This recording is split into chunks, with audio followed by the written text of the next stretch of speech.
Capítulo 4, Operação Brother Sam. Mas afinal, em que consistiu o apoio norte-americano ao golpe de 1964? Havia realmente uma decisão de invadir o Brasil? Esse é um episódio tão disparatado que muitos não acreditam nele.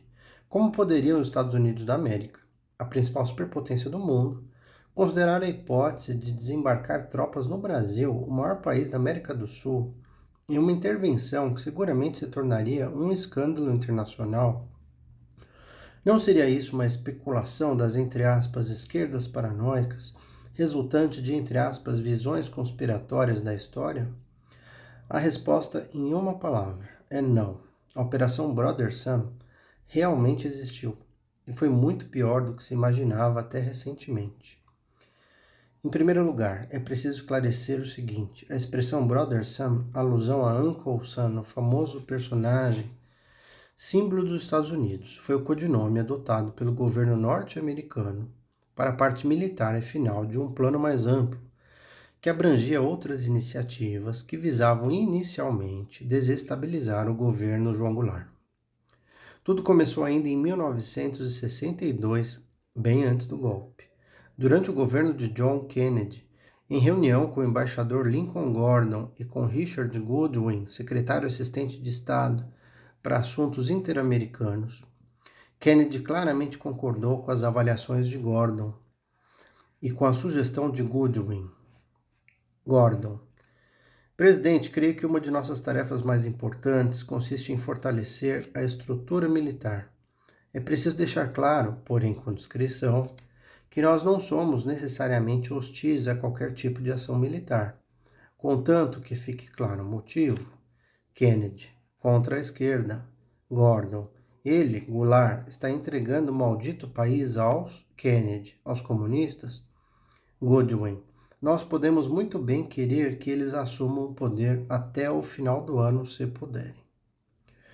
Foi exatamente nessa reunião que o nome do coronel Vernon Walters foi lembrado para ocupar a posição de adido militar. A escolha decorria do fato de que, segundo Gordon, entre os adidos o militar seria o mais importante. Também foi nessa reunião que Kennedy autorizou a remessa dos já mencionados 5 milhões de dólares para financiar a campanha de oposicionistas a Goulart nas eleições de 1962. O IPES foi mencionado como intermediário adequado para canalizar essa ajuda. Inicialmente, falou-se em 8 milhões de dólares, mas Kennedy lembrou que uma campanha presidencial norte-americana custava cerca de 12 milhões. Essa chuva de dólares não ajudou muito. Brizola foi eleito deputado federal pela Guanabara e Miguel Arraes tornou-se governador em Pernambuco. O fracasso agitou o governo norte-americano. No dia seguinte às eleições, Kennedy enviou uma missão chefiada pelo investidor William H. Draper, a fim de avaliar o resultado negativo. Essa missão ajudou a endurecer as relações dos Estados Unidos com o Brasil. Ela sugeriu que Kennedy cancelasse uma visita que faria ao país e que o Brasil fosse tratado com rigor no plano econômico. Kennedy decidiu pressionar Goulart diretamente e, em dezembro de 1962, mandou seu irmão ao Brasil. A reunião de Robert Kennedy e Jango foi áspera. O irmão do presidente americano, que também era seu secretário de Justiça, exigiu de Jango a demissão de auxiliares e o controle das finanças públicas. Após a vitória de Goulart no plebiscito de 63, as inquietações do governo norte-americano cresceram. Preocupado com a evolução dos acontecimentos no Brasil, onde se vivia uma exacerbação política, com muitas manifestações sociais, greves e mobilização da esquerda, Kennedy determinou algo que era corriqueiro, e é corriqueiro em diversos governos e empresas: a elaboração de um, entre aspas, plano de contingência, isto é, um estudo que trabalhasse com cenários para possíveis desdobramentos da crise brasileira e que apresentasse alternativas de ação para que o governo dos Estados Unidos defendesse seus interesses. Esse plano de contingência foi feito com a ajuda do embaixador Lincoln Gordon. O embaixador compartilhava com os conspiradores brasileiros a tese de que Goulart tentaria instalar uma república sindicalista no Brasil e acabaria perdendo o controle para os comunistas. Gordon convenceu o Departamento de Estado, equivalente norte-americano ao nosso Ministério das Relações Exteriores, dessa tese, e com base nela delineou o plano de contingência que foi aprovado pelo presidente Kennedy pouco antes de seu assassinato em 63. Segundo esse plano, o governo norte-americano deveria apoiar a formação de um governo alternativo ao de Goulart, como uma forma aparentemente constitucional de afastá-lo do poder, com o apoio dos golpistas brasileiros, chamados no documento de, entre aspas, forças democráticas. Abre aspas. Se uma parte significativa do território nacional fosse controlada pelas forças democráticas, a formação de um governo provisório alternativo para solicitar ajuda seria altamente desejável, fecha aspas. Isso evidentemente pressupunha entendimentos com os brasileiros. Como se vê, Magalhães Pinto cumpriu à risca as recomendações do plano. Ao nomear um secretariado especial, autorizar uma deflagração militar do golpe e preparar-se para obter o reconhecimento internacional para um novo governo brasileiro, que seria o dele. Essa era a parte propriamente política do plano de contingência, que também previa a necessidade de controle militar temporário por meio de uma junta, o que acabou acontecendo com a criação do Comando Supremo da Revolução. A posse do sucessor constitucional e a futura eleição de um novo presidente, papéis desempenhados por Ranieri Mazzilli e Castelo Branco. Além disso, o plano previa apoio militar, caso houvesse algum confronto e desembarque de tropas, se ficasse evidente a intervenção de Cuba ou da União Soviética.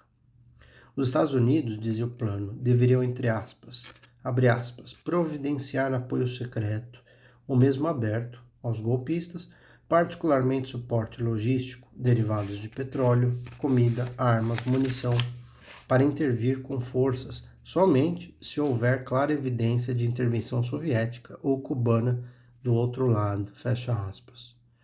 Naturalmente, seria o próprio governo norte-americano que decidiria se Cuba ou a União Soviética estariam apoiando Goulart ou não. Essa é a base da Operação Brother Sun. A movimentação da Força-Tarefa Naval foi autorizada no dia 31 de março. Ela consistia de um porta-aviões, um porta-helicópteros, um posto de comando aerotransportado, 6 contra-torpedeiros, 2 equipados com mísseis teleguiados, carregados com cerca de 100 toneladas de armas, inclusive um tipo de gás lacrimogêneo para controle de multidões chamado CS Agent, e 4 navios petroleiros que traziam combustível. Mas a vitória dos golpistas foi fulminante, e o general Castelo Branco, futuro presidente, disse ao embaixador Gordon que o apoio norte-americano era dispensável.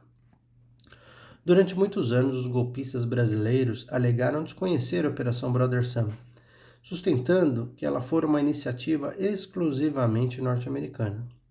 Segundo tais versões, além de não haver qualquer participação brasileira no episódio, a operação serviria apenas, entre aspas, para suprir o país de combustível, já que havia o temor de que Goulart resistisse e, com o apoio de sindicalistas, bloqueasse a distribuição de gasolina e outros derivados de petróleo aos revoltosos.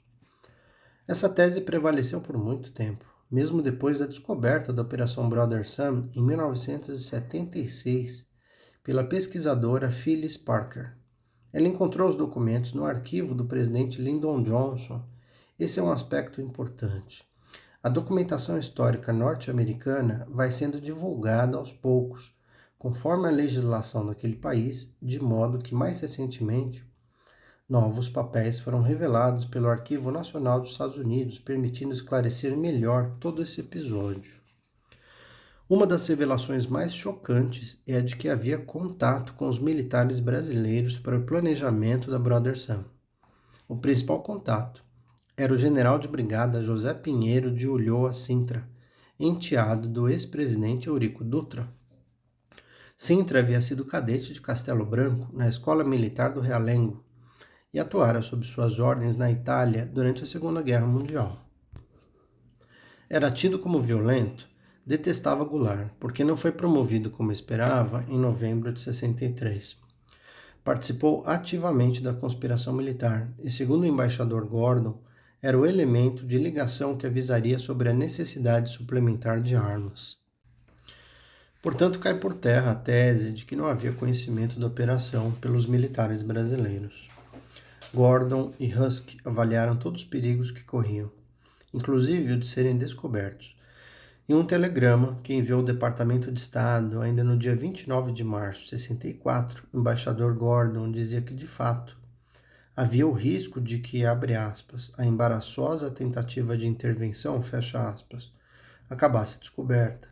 Entretanto, completava, abre aspas, o risco de que, posteriormente, a operação secreta seja atribuída ao governo dos Estados Unidos nos parece secundário em relação aos efeitos positivos que a operação possa ter se for conduzida com habilidade, levando em conta que muitas coisas que não fazemos são regularmente atribuídas a nós. Eu entendo perfeitamente quão grave é a decisão envolvida nesse comprometimento eventual com uma intervenção militar aberta aqui, fecha aspas. Um aspecto grotesco marcaria o fim da Operação Brother Sun. O secretário de Estado, Dean Rusk, ficou apreensivo com os altos custos ocasionados pela retenção dos petroleiros à disposição do Brasil, algo que poderia chegar a 2,3 milhões de dólares. Como a parte militar da operação foi desativada em função da rápida vitória dos golpistas, o Departamento de Defesa não poderia arcar com os custos dos petroleiros. Por isso, Husky, preocupado com o orçamento do Departamento de Estado, perguntou a Gordon no dia 3 de abril se o governo brasileiro poderia reembolsar as despesas. Ou seja, o Brasil quase pagou para ser invadido. A Operação Brother Sun decorreu de um grande erro de avaliação dos serviços de informações norte-americanos e, sobretudo, do embaixador Lincoln Gordon. Não foi o primeiro, nem seria o último. Como sabemos, a Casa Branca sempre deteve um grande manancial de informações recolhidas por seus diversos serviços de espionagem, mas nem sempre tomou as melhores decisões a partir delas. Além dos serviços da CIA e outras agências de informação, o governo norte-americano também recebia muitos relatos de seus diplomatas, alguns deles fortuitos ou inúteis, como a curiosa análise que Max Krebs, conselheiro político da Embaixada dos Estados Unidos no Rio de Janeiro, fez em 1965 sobre o Carnaval.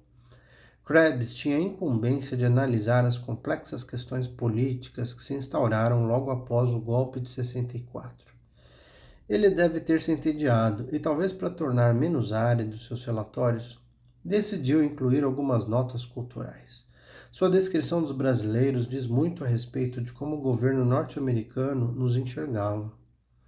10 meses após o golpe de 64, o Rio de Janeiro vivia o primeiro carnaval do regime militar. A segurança foi intensificada. Roupas ousadas e bebedeiras foram vigiadas. O lança-perfume, que Max descreveu como uso popular perigoso de um atomizador cheio de éter e perfume barato, foi proibido. Para o conselheiro, o reforço da segurança era uma estratégia do governo para melhorar a imagem brasileira no exterior, pois a, entre aspas, tendência à vulgaridade e depravação eram talvez inerentes ao povo brasileiro. Max tinha ouvido falar muito do carnaval carioca. Ele sabia que a festa, abre aspas, ofuscava todos os outros acontecimentos, fecha aspas. Decidiu dar uma olhada. A primeira coisa que chamou sua atenção foi o bolo de 3 toneladas feito para comemorar o quadricentenário de fundação da cidade do Rio de Janeiro. Ele procurou saber se a coisa era realmente comestível, mas o carnaval era o que importava, abre aspas. O aspecto dominante do carnaval brasileiro parece ser o de catarse e liberação. É um mecanismo para dissipar a tensão, um meio de autoexpressão desinibida, fecha aspas. Procurou explicar. O que mais impressionou Krebs foi a maneira como os cariocas dançavam. Eles pulavam. O conselheiro descreveu tudo, abre aspas. O verbo usado em relação à execução da dança de carnaval afro-brasileira é, entre aspas, pular.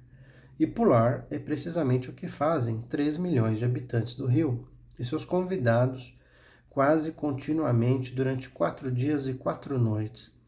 Em um mundo dos sonhos de extravagantes decorações de rua, esplendor e fantasias esbanjadoras, embora milhares tenham de se contentar com fantasias confeccionadas com coisas como toalhas coloridas e penas de galinha.